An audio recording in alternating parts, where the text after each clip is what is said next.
Welcome. आप देख रहे हैं मदरहुड मंत्र और मैं हूं आपकी दोस्त सोनम। देखिए, हम अपने बच्चे को उसकी हाइजीन के लिए और उसकी केयर के लिए क्या नहीं करते। आज मैं इस वीडियो में आपसे डिस्कस करने वाली हूं, क्या बच्चों के लिए टेल्कम पाउडर लगाना सेफ है। अगर आपको ऐसा लगता है तो इस वीडियो को आप एंड तक ज़रूर देखिएगा, आप हैरान रह जाएंगे। तो चलिए बताती हूँ।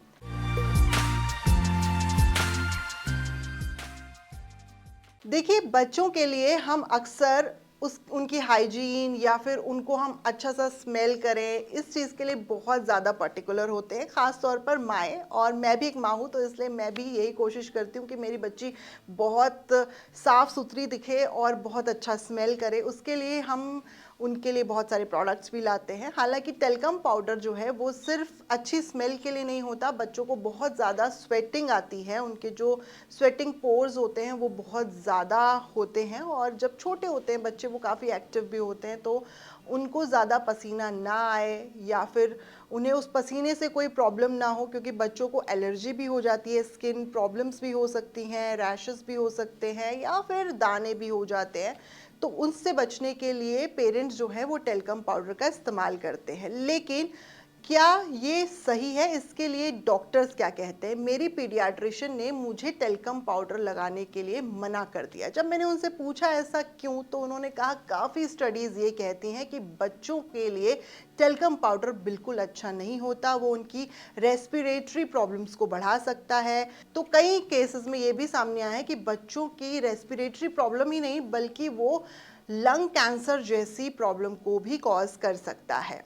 तो फीमेल चाइल्ड में जब बच्चे के आप जेनिटल पार्ट्स पर उसको यूज़ करते हैं, तो 40% केसेस, यानी 40% केसेस की जो स्टडी सामने आई, वो मेरी डॉक्टर ने मुझे बताया कि उसमें सर्विकल कैंसर के चांसेस भी देखे गए हैं।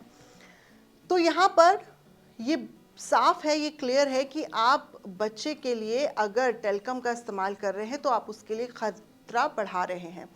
यहाँ पर आपको थोड़ा सोचना है, समझना है और कोशिश करना है कि आप बच्चे को पाउडर का इस्तेमाल ना करें। क्योंकि जब भी आप पाउडर का इस्तेमाल करते हैं, तो जब आप उसे डाल रहे होते हैं बच्चे के ऊपर, तो वो आधे से ज़्यादा हवा में मिल जाता है। और जब वो हवा में मिलता है तो वही हवा बच्चा सांस के थ्रू लेता है और वो रेस्पिरेटरी प्रॉब्लम्स क्रिएट कर सकता है, बॉडी में बहुत सारी प्रॉब्लम्स वो क्रिएट कर सकता है। तो ये तो रहा कि हमें यूज़ क्यों नहीं करना चाहिए और कई स्टडीज़ इस बारे में क्या कहती हैं।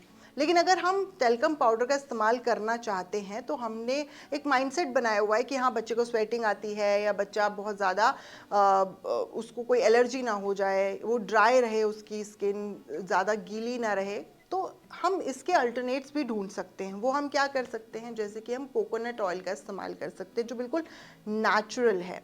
अगर आप कोकोनट ऑयल से बच्चे की मसाज कर रहे हैं नहलाने के बाद और उसे आप कपड़े पहना लेते हैं डायरेक्ट, तो भी ये प्रॉब्लम नहीं आ सकती। और कई बार हम टेल्कम पाउडर इस्तेमाल करते हैं बच्चे को रैशेस फ्री करने के लिए, कि उसको रैशेस ना हो, उसकी स्किन जो है वो ड्राई रहे, गीली ना रहे, स्पेशली गर्मियों के वक्त। तो हम कोकोनट जो ऑयल है वो लगा सकते हैं, कोई भी मसाज ऑयल लगा सकते हैं। और अगर आप सबसे बेस्ट करें तो आप घर में इस्तेमाल होने वाला घी का इस्तेमाल भी कर सकते हैं, उससे भी बच्चे की स्किन प्रॉब्लम्स कभी उसको नहीं होती। हम ज़्यादातर यूजुअली जो है स्किन प्रॉब्लम्स के लिए ही तो टेल्कम का इस्तेमाल करते हैं। अगर हम घी का इस्तेमाल अपने बच्चे की स्किन पर करेंगे, तो बच्चे को ना तो कभी ड्राइनेस होगी, ना कभी बच्चे की स्किन ज़्यादा ऑयली होगी और बच्चे को कोई भी स्किन प्रॉब्लम नहीं होगी। और साथ ही साथ आपके पास बहुत सारे ऑप्शंस हैं इस्तेमाल करने के लिए। ऑयलिंग में ही मैं आपको बोलूँगी, जैसे कि आप आलमंड ऑयल का इस्तेमाल भी कर सकते हैं, बच्चे की स्किन के लिए अच्छा रहता है। तो मेन जो है वो हमारा फोकस ये था कि हम बच्चे को स्वेटिंग से होने वाली जो प्रॉब्लम्स हैं उससे बचा सके। तो अगर हम ये नेचुरल चीज़ें बच्चे पर इस्तेमाल करेंगे तो स्वेटिंग से कोई प्रॉब्लम नहीं होने वाली। तो फिलहाल इस वीडियो में बस इतना ही। किसी और टॉपिक पर आपको कन्फ्यूजन है तो हमें लिखिए, हम उस पर भी वीडियो बनाएंगे। तब तक के लिए बाय बाय, टेक केयर।